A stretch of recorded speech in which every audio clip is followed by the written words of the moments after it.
paano manalo sa inner battle mo.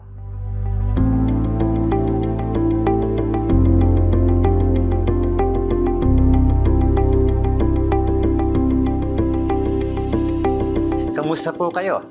Pastor Arnold po. Maaring hindi mo ito napapansin pero nasa isang labanan ka. Hindi ka man nakasuot ng military uniform at hindi ka man umiiwas sa mga totoong bala, pero nasa isang labanan ka. Isang laban na hindi nakikita.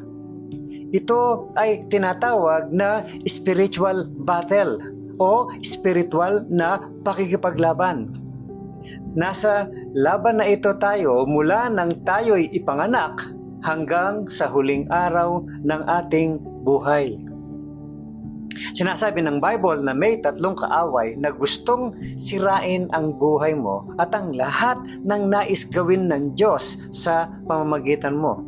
Ang una, the world. Ito yung value system ng mundong ginagalawan natin. Pangalawa, yung the flesh, yung old nature na nasa loob natin. At pangatlo, the devil. Yan ay isang totoong nilalang na ang misyon ay to steal and kill and destroy. At siyempre, kasama ang kanyang mga masasamang alagad.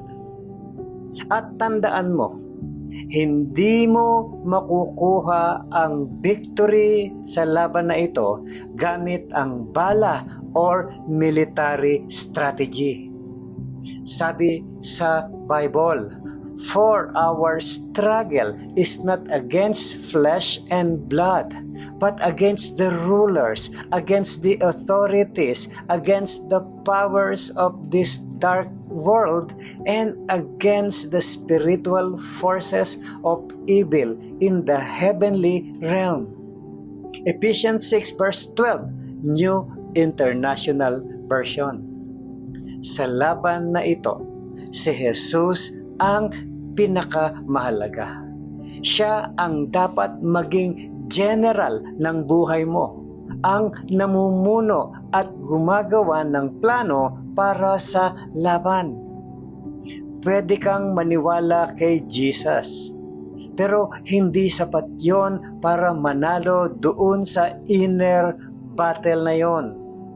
Kailangan maging Lord siya ng buhay mo.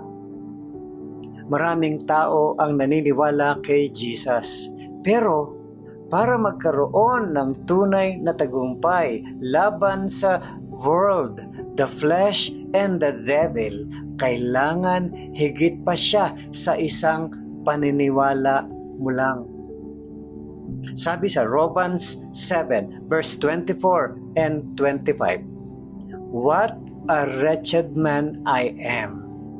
Who will rescue me from this body that is subject to death? Thanks be to God, who delivers me through Jesus Christ our Lord." Romans 7:24 and 25 ng New International Version. Ang sagot sa laban na kinakaharap mo ay hindi self-help seminar or bagong libro or conference. Si Jesus ang sagot. Hayaan mo siya ang mamuno sa buhay mo. Si Pablo na sumulat ng aklat ng Roma ay malinaw na nagsasabi na hindi niya kayang manalo sa laban na ito sa sarili niyang lakas. Ang tanging pag-asa niya ay si Jesus Christ na ating Panginoon or Jesus Christ our Lord. At yun din ang tanging pag-asa natin. Si Jesus na ating Panginoon na siyang magbibigay sa atin ng tagumpay. Think about this, my friend. Which enemy do you struggle with most right now? The world, the flesh, or the devil? Sa tatlong mortal nating kaaway, ang mundo, ang laman o ang dyablo, alin ang pinaka nahahamon ka ngayon? Pag-isipan mo yun. Pangalawa, think about this. What does it mean for Jesus to be Lord of your life? Not just someone you believe in. Ano ang ibig sabihin na si Jesus ang Panginoon, ang Lord ng buhay mo? Hindi lang siya isang pinaniniwalaan mo. Just think about that. At ang panghuli, how can you rely more on Jesus when facing inner battles or temptation?